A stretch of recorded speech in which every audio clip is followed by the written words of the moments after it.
las 4 de la mañana un día martes y mientras estaba en una ranked de Valorant con el resto de los desempleados, incluyéndome, esto es importante para la narrativa, de repente una pregunta surgió en mi cabeza. ¿Por qué estoy peleando contra mí misma en este juego? Existen tres tipos de personas. La que ve dos Sage en una misma lobby y no piensa absolutamente nada. La que piensa, qué raro, y sigue jugando. Y la que se queda toda la noche mirando al techo preguntándose si esto tiene una explicación lógica. Lamentablemente me tocó ser esa. Una de las razones por las cuales no mucha gente sabe que Valorant tiene lore es porque Riot se ha encargado de darnos pequeñas migajas con el paso del tiempo. No pan, migajas. Las justas para no morirnos, pero tampoco para vivir tranquilos. La historia está ahí, pero repartida en cinemáticas, audios, archivos y detalles que aparecen y desaparecen, como si Riot dijera ya, con eso les debería bastar. Spoiler, no bastó. Armar este rompecabezas a veces es confuso, a veces frustrante y a veces te hace cuestionarte por qué sabes esto y no cómo pagar impuestos. Pero no es imposible, y cuando empiezas a hilar todo, la historia que se destapa es realmente impresionante, lo cual es peligroso porque ahora no puedo dejarla ir. Yo ya hice ese trabajo mental, no fue gratis, perdí horas de sueño, pero tú no te preocupes, ciudadano promedio, estoy aquí para contártelo todo. Toda historia tiene un comienzo y esta no es la excepción. Les presento La Primera Luz. El evento que lo cambia absolutamente todo, un punto de no retorno, el día en que el mundo miró al cielo y del cielo empezaron a caer luces. Nada alarmante, jueves promedio. Este suceso no pasó hace tanto tiempo como creíamos, sino que incluso agentes que conocemos actualmente lo presenciaron con sus propios ojos. La primera luz trae consigo dos grandes consecuencias. Primero, el descubrimiento de la radianita, al menos para el público general, y segundo, la creación de los radiantes. Y aquí es donde siempre aparece la duda, ¿qué diferencia hay entre uno y otro? La radianita es un mineral usado como fuente de energía, una nueva sustancia que revoluciona el mundo por completo gracias a sus propiedades, y que rápidamente se vuelve el recurso más importante de este universo, básicamente capitalismo. Por otro lado, los radiantes son personas que ganan habilidades sobrenaturales, poderes de todo tipo que los diferencian claramente del resto de los humanos. En resumen, si no tienes poderes, sigues siendo una persona normal, pero si los tienes, ¡felicidades! Ahora eres un problema político. Ahora que entendemos estos dos conceptos, es momento de hablar de quiénes están detrás de todo esto, partiendo por Kingdom. Kingdom es una corporación global extremadamente importante dentro del universo de Valorant. Tiene poder tecnológico, económico y político, todo junto, porque claramente uno solo no era suficiente. Es una red de científicos que se apuró bastante en controlar el suministro de radianita, aprovechándose del miedo que tenía el público general a esta nueva sustancia. Y hay que admitirlo, fue una jugada brillante, moralmente cuestionable, pero eficiente.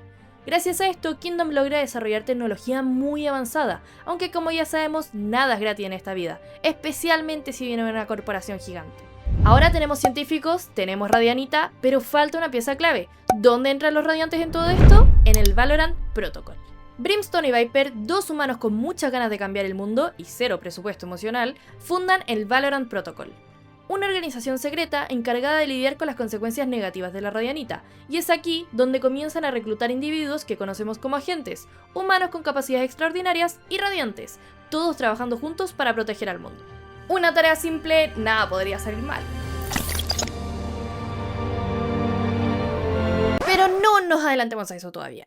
Hasta ahora tenemos los conceptos más básicos de esta historia, pero esa duda de las 4 de la mañana todavía no se responde. ¿Por qué peleamos contra nosotros mismos? Si creíste que hasta ahora ya sabías lo más importante del lore, agárrate tu silla, porque estamos recién comenzando. ¿Qué pasa si te digo que te mentí un poquito al principio del video cuando dije que la primera luz tuvo solo dos grandes consecuencias? Sí, te mentí, un poco, por motivos pedagógicos. Perdón. Pero ahora ya estás listo para saber que hay una tercera consecuencia de esa explosión de luz, y fue la separación de los mundos, creando la Tierra Alfa y la Tierra Omega.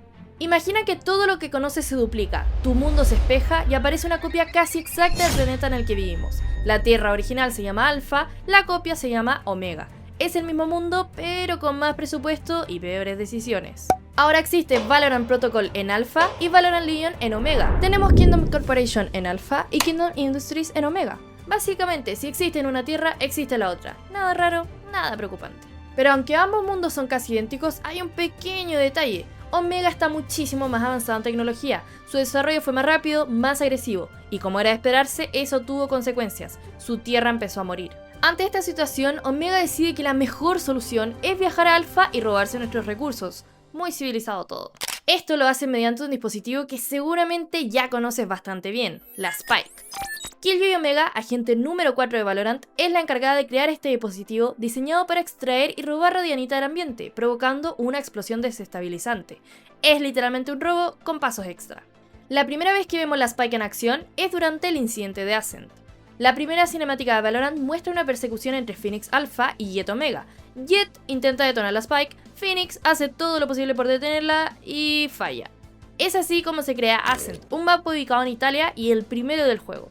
Este incidente trae consecuencias graves. El mundo comienza a desconfiar aún más de los Radiantes y de la Radianita, e incluso culpan a la Jet Alpha de lo ocurrido. Y es que acá hay un detalle muy importante: ni el público en general, ni siquiera los propios agentes, saben de la existencia de la Tierra Omega, tan solo la gente en el alto mando está al tanto de la situación. Esa información recién empieza a salir a la luz después de la segunda cinemática, cuando poco a poco más personas comienzan a enterarse de esta realidad bastante incómoda. Todo lo que te acabo de explicar es solo una pieza del rompecabezas, todavía falta muchísimo para siquiera empezar a ver la imagen completa, porque aún no hemos hablado de guerras entre humanos y radiantes, robots del futuro, alianzas entre alfas y omegas, traiciones y muchas otras cosas que Valorant esconde en su historia, como si no quisiera que durmamos tranquilos. Este primer video busca introducirte, con calma, al lore de Valorant, y si llegaste hasta aquí, lo siento, pero probablemente ya desbloqueaste una obsesión. No es mi culpa, yo también caí. La buena noticia es que en este canal no te va a faltar información para seguir armando el rompecabezas, así que te recomiendo mantenerte cerca si no te quieres perder nada de esta tremenda historia. Y créeme, esto está recién empezando.